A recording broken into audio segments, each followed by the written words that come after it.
Hi class. My project examines the relationship between life expectancy, happiness score, and suicide rates in 135 countries.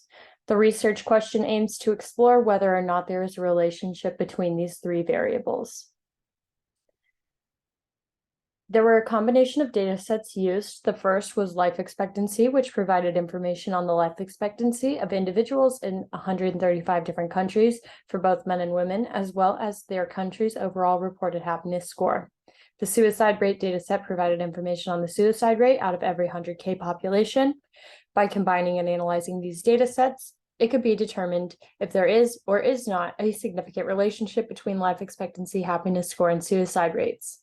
The information may be able to be used for developing and implementing suicide prevention programs, improving access to mental health resources, and promoting social and economic conditions that will support overall well-being.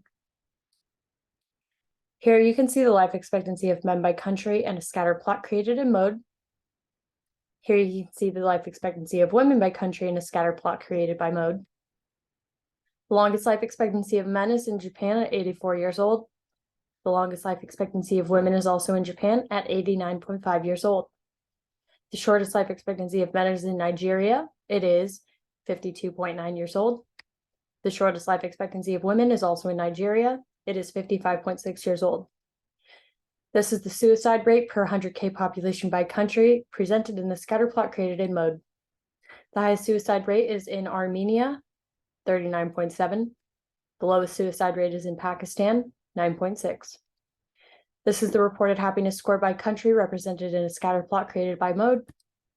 The highest reported happiness score is in Finland, 7.769. The lowest reported happiness score is in Central African Republic at 3.351. A close second, lowest reported happiness score is in Nigeria at 3.357. Here's where I conducted the preliminary analysis by running a data mining technique.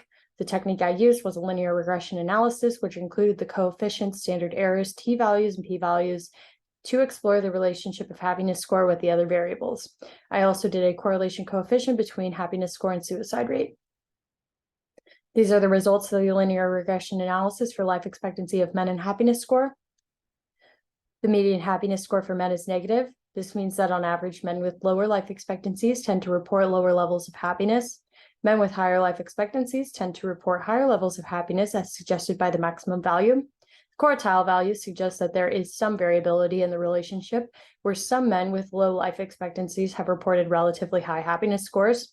The intercept coefficient represents the predicted value of men's life expectancy when the happiness score is 0. The coefficient of the happiness score represents the change in men's life expectancy for each increase in the happiness score. The coefficient is positive, suggesting that as the happiness score increases, so does men's life expectancy. The p-value is very low, suggesting that the relationship between happiness score and life expectancy of men is statistically significant and is unlikely to have occurred by chance. The multiple R-squared value indicates that approximately 79.76% of the variation in men's life expectancy can be explained by their country's happiness score. Overall, based on the regression analysis results, there appears to be a positive relationship between men's happiness score and their life expectancy. These are the results of the linear regression analysis for life expectancy of women and happiness score. The median happiness score for women is negative, meaning that on average, women with lower life expectancies tend to report lower levels of happiness. Quartile values suggest that there is some variability in the relationship because some women with low life expectancies have relatively high happiness scores. The intercept coefficient represents the predicted value of women's life expectancy when their happiness score is 0. The coefficient for the happiness score represents the change in women's life expectancy for each increase in the happiness score. The coefficient is positive, suggesting that when the happiness score increases, so does the life expectancy of women. The p-value is very low, suggesting that the relationship between happiness score and women's life expectancy is statistically significant and is unlikely to have occurred by chance. The multiple R-squared value indicates that approximately 77.48% of the variation in women's life expectancy can be explained by their country's happiness score. Overall, based on the regression analysis results, there appears to be a positive relationship between women's happiness score and their life expectancy. This is the result of the linear regression analysis for suicide rate and happiness score. The median happiness score is negative, meaning that on average, the countries with higher suicide rates report lower levels of happiness. The quartile values suggest that there is some variability in the relationship because some countries with high suicide rates reported relatively high happiness scores. The maximum value is high in comparison to the rest of the statistics, indicating there may be an outlier in the data. The coefficient for the happiness score is small and statistically insignificant. This suggests that there is no significant relationship between suicide rate and happiness score.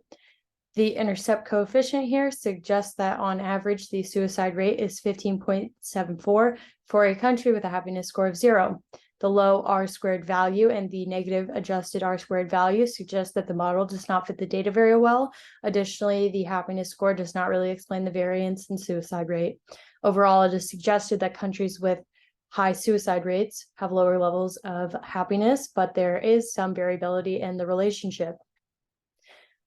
This is the result of the correlation coefficient for happiness score and suicide rate.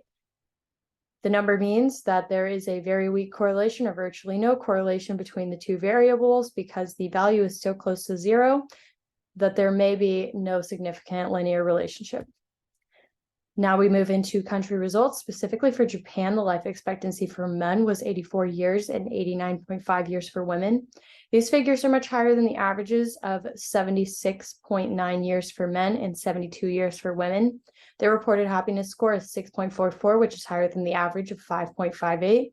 The suicide rate in Japan is also higher than average, with a reported rate of 18.5 per 100K population compared to the average of 15.92. The happiness score in Finland is 7.769, which is higher than the average of 5.58. Their suicide rate per 100K population is 16.6, which is slightly higher than the average. Finland also has a higher life expectancy for men and women compared to the averages. Life expectancy of men is 80.6 years for Finland. The life expectancy for women is 84.6 years in Finland.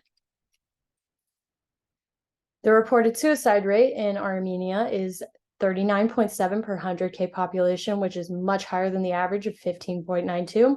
Life expectancy for women in Armenia is also higher than the average at 79.4 years, while the average is 72. The happiness score in Armenia is 4.85, which is lower than the average of 5.58. The life expectancy for men in Armenia is 72.6, which is slightly lower than the average of 76.9 years. Nigeria's reported happiness score is 3.357.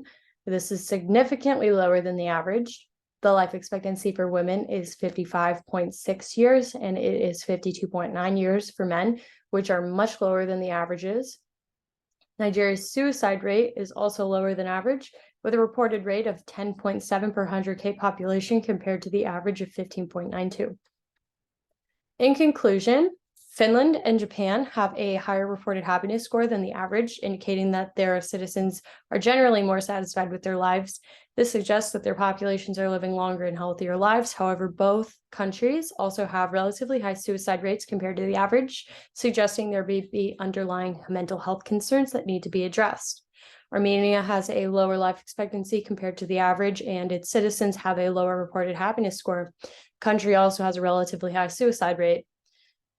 These issues could be due to factors like political instability and limited access to healthcare, but that should definitely be addressed to improve the well-being of their population. Nigeria faces significant challenges in terms of life expectancy and their reported happiness score. Their life expectancy is much lower than the average, suggesting that the population faces significant health challenges. However, their suicide rate is relatively low compared to the average, indicating that the country may be doing something right in terms of mental health support. In summary, the data backs up this conclusion. Thank you all for listening.